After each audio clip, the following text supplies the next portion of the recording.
안녕하십니까. 8월 23일 연중제 21주일 복음 묵상 나누기입니다. 오늘 복음은 마태복음 16장 13절에서 20절의 말씀입니다.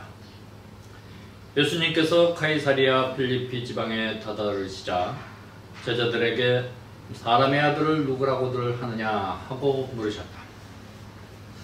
제자들이 대답하였다. 세례자 요한이라고 합니다. 그러나 어떤 이들은 엘리야라 하고 또 어떤 이들은 예레미야나 예언자 가운데 한 분이라고 합니다. 예수님께서 그러면 너희는 나를 누구라고 하느냐 하고 물으시자 시몬 베드로가 스승님은 살아계신 하나님의 아드님 그리스도이십니다 하고 대답하였다. 그러자 예수님께서 그에게 이르셨다. 시몬 바르요나야, 너는 행복하다. 살과 피가 아니라 하늘에 계신 내 아버지께서 그것을 너에게 알려주셨기 때문이다. 나 또한 너에게 말한다. 너는 베드로이다. 내가 이 반석 위에 내 교회를 세울 터인즉 저승의 세력도 그것을 이기지 못할 것이다. 또 나는 너에게 하늘나라의 열쇠를 주겠다. 그러니 네가 무엇이든지 땅에서 매면 하늘에서도 매일 것이고 네가 무엇이든지 땅에서 풀면 하늘에서도 풀릴 것이다. 그런 다음 제자들에게 당신이 그리스도라는 것을 아무에게도 말하지 말라고 훈부하셨다.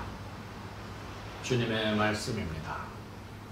예수님께서 나름대로 여러 지방을 돌아다니시면서 많은 병자들, 또 환자들, 마귀 들린 사람들 고쳐주시고 또 마귀도 쫓아내시고 기적도 일으키시고 이런 유명세를 좀 타기 시작한 예수님께서 나름대로 어떤 이제 반응을 좀 보고 싶으셨던가 봐요. 그러니까 사람들이 나를 누구로 아느냐? 그러니까 이제 뭐 엘리야니 예레미야니 뭐 예언자 가운데 한 사람이 이렇게 이제 사람들이 이야기하는 걸 들은 것을 사람부터 들은 것을 이야기했죠. 그래서 예수님께서 그러면 너희는 나를 누구라고 하느냐? 그러니까 베드로가 스승님은 살아계신 하나님의 아드님 그리스도이십니다. 정답을 얘기한 거죠. 정답. 그러니까 예수님께서 너는 참 행복하다. 왜냐하면 살과 피가 아니라 사람으로부터 들은 것이 아니라 하늘에 계신 내 아버지께서 그것을 너에게 알려주셨기 때문에 넌 참 행복하다. 이런 이제 말씀을 하신 거죠. 여기서 이제 사람이 아니라 하늘에 계신 내 아버지께서 그것을 너에게 알려주셨기 때문이다. 이 말씀을 좀 우리가 좀 곰곰이 좀 생각해 보면 저는 이것이 바로 우리가 묵상을 한다, 관상을 한다 했을 때에 어떤 그 묵상과 관상을 하면서 얻은 어떤 열매로서의 어떤 지식이나 지혜나 어떤 그 영감이나 이런 것들을 이야기하는 것이 아닌가. 그러니까 한마디로 얘기하면 우리가 기도를 한다, 뭐 영경기도, 뭐 쓰여진 어떤 기도문을 읽는 것, 소리내서 읽는 것, 뭐 이런 걸 영경기도라고 하죠. 하늘에 계신 우리 아버지, 뭐 은총이 가득하신 마리아, 이런 건 영경기도인데. 그 이외에 우리가 기도라고 했을 때 굉장히 이제 범위가 넓고 종류도 많고 무슨 화살 기도니 뭐 청원 기도니 뭐 등등등 많지만 또 우리가 묵상, 관상 이런 말도 얘기하잖아요. 그랬을 때 우리가 이제 그런 묵상과 관상에 대해서 좀 이야기를 해보면 뭐 그냥 종교가 아닌 일반적인 용어로도 명상 또 이런 얘기도 있고 뭐 불교나 무슨 힌두교에서 어떤 그 명상을 통해서 어떤 정신적인 어떤 발전이나 영적인 어떤 진보 혹은 뭐 요가 뭐 이런 것들을 통해서 또 영적인 어떤 성장을 이루거나 뭐 이런 것들 또 정신적인 안정을 이루면서 건강도 정신적인 건강이나 혹은 그것을 통해서 또 우리 사람은 육신과 영혼이 결합이니까 몸의 건강까지 우리가 또 생각하고 요즘엔 또 힐링 뭐 이런 게 굉장히 많이 유행이죠. 어찌됐든 명상, 묵상, 관상 이랬을 때 여러 가지 이제 뭐 효과가 있겠지만 우리가 그냥 흔히 얘기하는 묵상과 간상을 통해서 뭔가 우리가 깨달음을 얻는다. 지금 우리 돌깨 TV도 돌아보면 깨닫기 아니에요? 이것도 마찬가지죠. 이 모든 것들을 기도라는 큰 범주 안에서 묵상과 간상이 어떤 것인가를 오늘 예수님께서 딱 한마디로 정리해 주신 거 아닌가. 내 아버지께서 너에게 알려주셨다. 그러니까 이런 거죠. 예를 들면 뭔가 이렇게 깨닫는다라고 했을 때 단순히 그 깨달음은 어떤 지식은 아니다.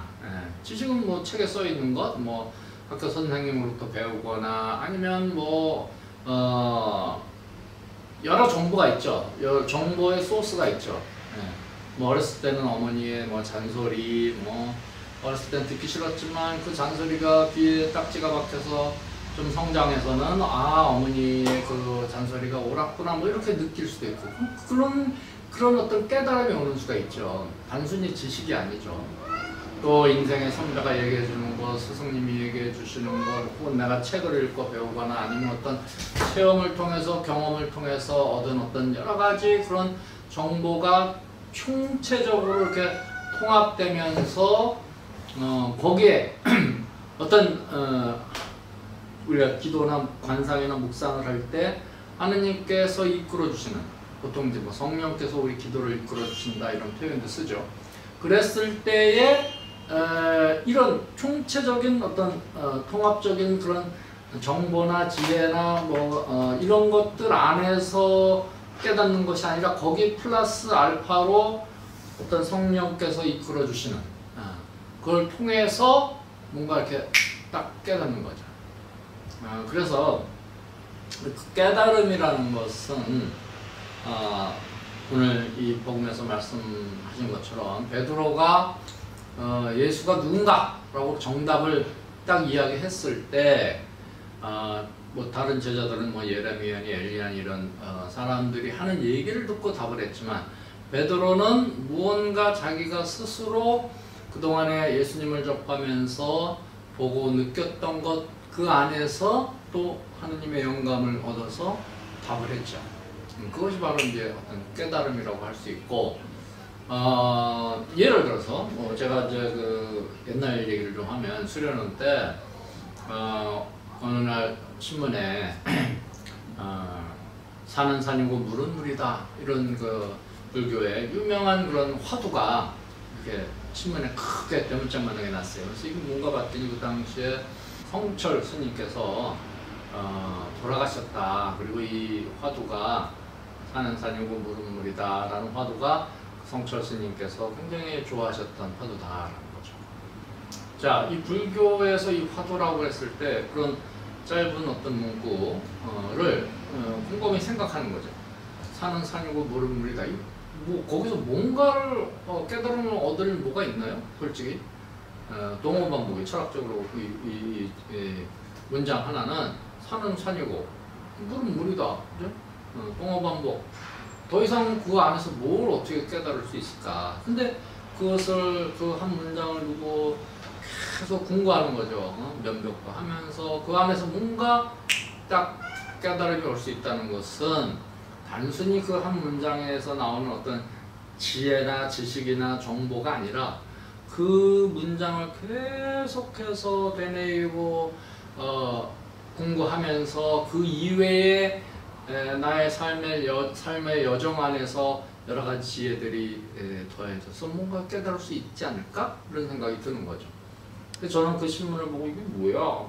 그냥 덮어놨죠. 그러고 나서 이제 뭐 수련 생활하고 서원도 하고 그 위에 뭐 철학도 배우면서 어느 날 갑자기 그 산은 산이고 물은 물이다 라는 그 문장 한 문장이 이 머릿속에서 떠오르면서 또 그 제가 이제 철학 공부 시기였는데 그때 뭔가 이렇게 딱 떠올랐어요. 그 문장으로부터. 그게 뭐였냐? 산은 산이고 물은 물인데 이 세상 사람들은 산을 산으로 보지 않고 부동산으로 보고 있더라 이 말이에요. 네. 또 물은 물이 아니라 물을 어떻게 하면 생수로 만들어서 팔까? 산은 부동산으로 보고 물은 팔아먹을 어떤 생수로 보면서 이 자본주의 시스템 안에서 많은 사람들이 밝은 눈으로 있는 그 물체, 그 산을 그대로 보는 게 아니라 뭔가 우리 눈앞에 가려 있구나. 그래서 사물을 맑은 정신으로 그대로 보지 않고 많은 경우 우리가 특히 이 자본주의 삶 안에서는 가려 있다. 지금 지금 뭐 장마도 끝나고 더위가 심하지만 또 엎친데 덮친격으로 지금 코로나19가 지금 재확산이 돼서 문제가 있는데 그 확산의 그 지금 진원이 지난 광복절 때 많은 그 교회 그 신자들이 모여서 한 5만 명 모였다 그러네요. 그 정광훈 목사라는 이상한 그 목사도 아닌 사람 같은데 그런 사람이 나와서 온갖 그 방역에 대한 규칙도 안 지키면서 정말 우리 국민에게 코로나 테러를 일으킨 것처럼 그런 소위 믿는 사람들이라는 사람이 그런 짓을 했다. 과연 이 사람들이 맑은 정신으로 산은 산이고 물은 물이라고 봤을까요? 네. 그건 어떤 그 깨달음의 영역이라기보다는 굉장히 그 낮은 수준의 그런 어떤 목적, 뭐 정치적인 목적이든 아니면 돈이든 글쎄 모르겠어요. 개신교 안에서도 그 정광훈 목사는 굉장히 비난을 많이 받는 사람이라고 하는데 목사 같지도 않은 사람이 감히 그 예수님을 들먹이면 혹은 또 그런 말씀도 그런 얘기도 했다 그러죠. 하느님 까불면 나한테 죽어 뭐 이런 아주 오만방자한 그런 사람이 지금 목사랍시고 그 많은 사람들을 그런 사람들은 이런 어떤 묵상이나 이런 관상이나 이런 것들을 했다고 보기 힘들어요. 예. 그냥 오로지 자기의 이익을 위해서 정치적인 목적을 위해서 혹은 그 어떤 그런 교회의 어떤 교파를 이용해서 뒤에 또 어떤 정파나 정치적인 목적을 위해서 뒤에서 조종하는 사람들도 있을 테고 그렇게 생각할 수 있는 거죠. 의심의 여지가 분명히 있습니다. 어찌됐든 오늘 제가 이런 말씀을 드리는 것은 예수님께서 베드로에게 네가 그런 정답을 이야기한 것은 바로 하늘에 계신 내 아버지께서 그것을 너에게 알려주셨기 때문이다. 그러면 참 행복하다. 그렇습니다. 우리가 우리 교회 안에서 계속 신앙인으로서는 기도해야 된다 이런 이야기를 많이 하잖아요. 그랬을 때 과연 기도가 뭔가라고 했을 때 그냥 우리가 아는 염경기도 뭐 이런 거 좋은 기도입니다. 사실은 또 조가 망가 옛날 말로 아침기도 저녁기도 뭐 이런 거 하죠. 그다음에 성모일도 이런 거 하는데 우리는 그런 염경기도도 굉장히 중요하고 그런 기도이지만 이런 주일 복음을 묵상한다든지 또 매일 미사의 그 복음을 묵상한다든지 이 묵상과 관상을 통해서 예수님을 만나면서 거기서부터 오는 그런 어떤 지혜를 통해서 또 우리 시대의 이 삶을 맑은 정신으로 직시하고 그 안에서 우리가 어떻게 신앙으로서 살아가야 될까 이런 것들을 우리가 좀 명심해야 되지 않을까. 이 맑은 정신으로 이 시대를 보고 어떤 이 시대의 징표를 보고 내가 이 삶을 어떻게 살아가야 될까, 신앙인으로서 어떻게 살아야 될까 이런 것들을 돌아보는 것. 예, 그러니까 단순히 영경기도 하고 또 무슨 청원기도 나 뭐 해주세요 라는 그런 기도 이외에 이런 복음을 읽고 또 예수님의 말씀을 진정으로 깊이 묵상하면서 이 세상을 바라보는 거죠. 이 세상을 그런 신앙의 눈으로 또 예수님의 말씀의 눈으로 바라봤을 때 정말 어떤 산이 산으로 물이 물로 아주 명징하게 실체를 파악하고 우리 신앙인으로서 어떻게 살아가야 될까 이런 것들이 어떤 깨달음으로 와닿았고 그 깨달음이 와닿았을 때는 단순히 그냥 하나의 지식이 아니라 실천하는 어떤 원동력으로 우리 마음 안에 머문다면 우리가 실천하는 신앙인으로서 우리 삶을 살아갈 수 있다. 그러면서 진정으로 기쁘게 또 행복한 신앙인으로 살 수 있다. 이런 생각이 듭니다. 오늘도 이 복음 안에서 예수님께서 우리에게 전해주시는 그 말씀을 우리 가슴에 명심하면서 그런 실천하는 신앙인으로서 살아가야 될 것입니다. 고맙습니다.